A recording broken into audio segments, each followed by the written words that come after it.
Good evening. इस video में हिंदी भाषा एवं साहित्य पर चर्चा करते हैं। ये जेपीएससी बैकलॉग 2017 का एग्जाम है जो आज हुआ है। ठीक है, ये एग्जाम 2024 में हो रहा है, लेकिन ये एग्जाम 2017 का ही था। ठीक, इसमें अलग अलग लैंग्वेज का है। जिनको कोटा और नागपुरी का क्वेश्चन चाहिए वो वेद आईएएस के टेलीग्राम चैनल पर चले जाइएगा और वहां से डाउनलोड कर लीजिएगा। इस वीडियो में हिंदी भाषा एवं साहित्य पर डिस्कस कर रहे हैं। ठीक है, कुछ लोग डरा देते हैं कि हिंदी भाषा एवं साहित्य से नंबर नहीं आता। ऐसा बिल्कुल गलत है। नंबर आता है और क्वेश्चन भी इजी होते हैं और क्वेश्चन पकड़े जा सकते हैं। आपको 6 क्वेश्चन लिखने हैं। ये 6 क्वेश्चन आसानी से आपके पकड़े जाएंगे। अब कोई जरूरी नहीं पूरा सिलेबस पढ़ना है।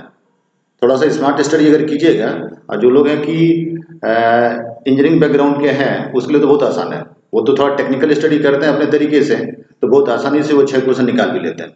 और जिनके पास स्मार्ट स्टडी करने का आइडिया है वो भी 6 क्वेश्चन पकड़ लेते हैं।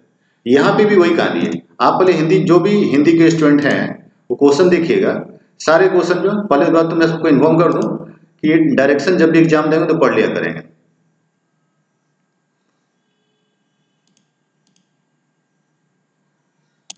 ठीक है, 3 घंटे का समय है, 150 क्वेश्चन है। ये देखिए आप, कुल 6 प्रश्नों के उत्तर देने हैं। 1 नंबर और 5 नंबर क्वेश्चन अनिवार्य है।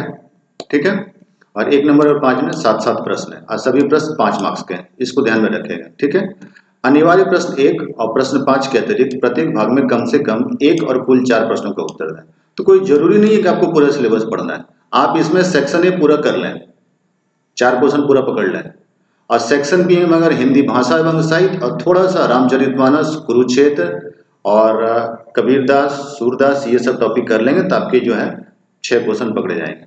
आप एक एक करके क्वेश्चन को देखिएगा। मैं आपको भी बताता हूँ क्वेश्चन कैसे इसमें आसानी से पकड़े जा सकते हैं। 1 नंबर क्वेश्चन, जो लोग इसकी तैयारी कर रहे हैं, जो क्लास कर रहे हैं, उसके लिए तो बहुत आसान है क्योंकि टारा टॉपिक किया हुआ है और करवाया गया है क्लास में। हिंदी के विकास में अपभ्रंश का योगदान का आकलन कीजिए, बता सकते हैं आप आराम से।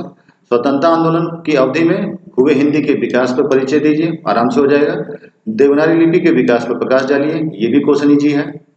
सब सिलेबस पे विश्व पटल पर हिंदी के सफल प्रयोग की संभावना बढ़ी हुई है, इस कथन की पुष्टि कीजिए। ये क्वेश्चन थोड़ा सा टेक्निकल है, ये करंट क्वेश्चन है।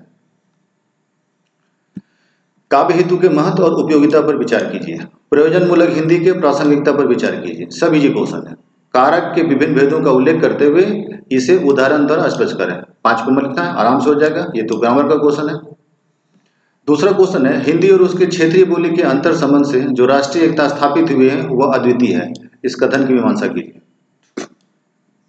क्वेश्चन देखने में हार्ड है, बट इसमें लिखना आपको एक ही चीज है, हिंदी का योगदान, हिंदी के विकास में क्षेत्रीय बोली का क्या योगदान है, बस इतना ही सा इसमें बताना है। आइए अगर आप बता देते हैं तब कोई काम हो जाएगा। थोड़ा सा राष्ट्रीयता के बारे में कुछ बता दें, जैसे कि बंगाल में क्या योगदान था, फिर बिहार पे कैसा रहा, उड़ीसा में कैसा रहा, दक्षिण भारत में हिंदी का क्या काम हुआ, अगर बता देते हैं कैसे जोड़ने का काम किया, यानी वहां के स्वतंत्रता सेनानी ने कैसे काम किया, अगर आप बता देते हैं तो क्वेश्चन थोड़ा ईजी हो जाएगा। और वो भी एक पैराग्राफ ऐड करना है आपको। ख नंबर, साधारणीकरण से तात्पर्य स्पष्ट करते हुए आचार्य रामचंद्र शुक्ल के साधारणीकरण से संबंधित चिंतन पर प्रकाश दीजिए। ये उनका एक किताब आता है, ठीक है, उसी किताब से इसमें दिया हुआ है, हिंदी भाषा का इतिहास में। 3 नंबर क्वेश्चन, दोनों क्वेश्चन इजी है, कहीं से दोनों ग्रामर का क्वेश्चन इजी है। देखिए, संधि और समास में अंतर स्पष्ट करते हुए संधि के विभिन्न भेदों का उदाहरण से स्पष्ट कीजिए। इजी क्वेश्चन है, क्लास में किया हुआ भी है। शब्द शक्ति से क्या तात्पर्य है, इसके विभिन्न भेदों की परिभाषा देते हुए साधारण स्पष्ट करें। ये भी क्वेश्चन क्लास में किए हुए हम लोग, इजी है। 4 नंबर, जनसंचार के क्षेत्र में प्रयुक्त हिंदी के स्वरूप पर विचार कीजिए और राजभाषा के रूप में हिंदी के प्रयोग की वर्तमान स्थिति पर विचार कीजिए। 10 नंबर का क्वेश्चन है, याद रखिएगा। 7 नंबर का क्वेश्चन 1 पेज और सवा पेज में भर जाना चाहिए, और 10 नंबर का क्वेश्चन है वो 1.5 पेज, अब बहुत ज्यादा हुआ तो 2 पेज में जाना चाहिए। क्यों आप बोलोगे सर इससे ज्यादा वर्ड लिमिट में क्या प्रॉब्लम, आपका क्वेश्चन छूटेगा, यही होगा, क्योंकि आपको इसमें 17 क्वेश्चन लिखने हैं टोटल। ऐसे देखिए, यहाँ पे देख लो, 2 क्वेश्चन, 2 क्वेश्चन 4, 2 6 और 5 11 इधर है। अब वैसे तुमको ग्रुप सी में भी करना है, तो इतने क्वेश्चन करने के लिए आपको वर्ड लिमिट में आना पड़ेगा। आप वर्ड लिमिट क्रॉस करोगे तो भी आपको उतना ही मार्क्स मिलने वाला है। इसीलिए वर्ड लिमिट को ध्यान रखिएगा, जो मैं आपको बता रहा हूँ। 7 नंबर का क्वेश्चन है तो 1 से सवा पेज में कोशिश करना खत्म करने का, मार्क्स आपको अच्छे से मिलेंगे। अच्छे लिखेंगे 7 में 4 भी मिलता है, 5 भी मिलता है, 10 में 7 तक मिलता है नंबर, इसलिए मार्क्स कटते नहीं है। लिखने वाले को पूरा मार्क्स मिलता है, जेपीएससी नंबर देती है, नंबर काटती नहीं है। जब आप कुछ नहीं लिखेंगे, उल्टा पुल्टा लिखेंगे, तभी नंबर कटेंगे।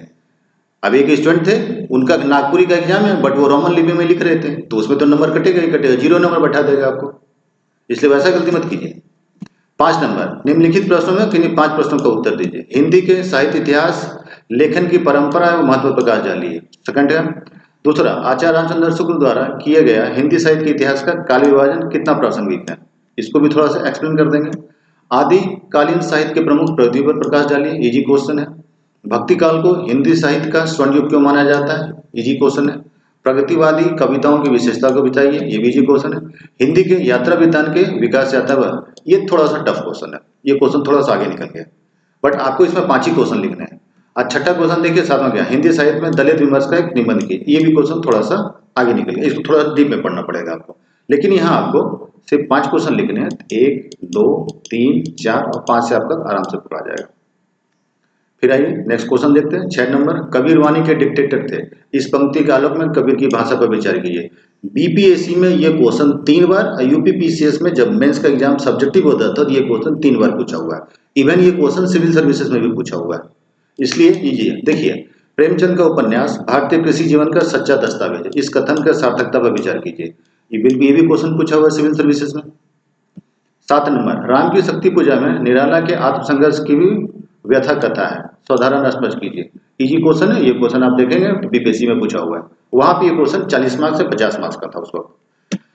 6 नंबर, छायावादोत्तर काव्य के प्रमुख विशेषताओं का उल्लेख कीजिए, यानी छायावाद के बाद का समय, यानी प्रगतिवाद, प्रयोगवाद और नई कविता के समय के बारे में इसमें उल्लेख करना है, ज्यादा नहीं। 8 नंबर, सप्रसंग व्याख्या है, आराम से इसको किया जा सकता है, ठीक है। दूसरा क्वेश्चन है कि मृत्यु के कुछ समय पूर्व स्मृति बहुत साफ हो जाती है, जन्म भर की घटना एक एक करके सामने आते हैं, सारे दृश्यों के रंग साफ होते हैं, समय की धुंध बिल्कुल हट जाती है, ये भी व्याख्या।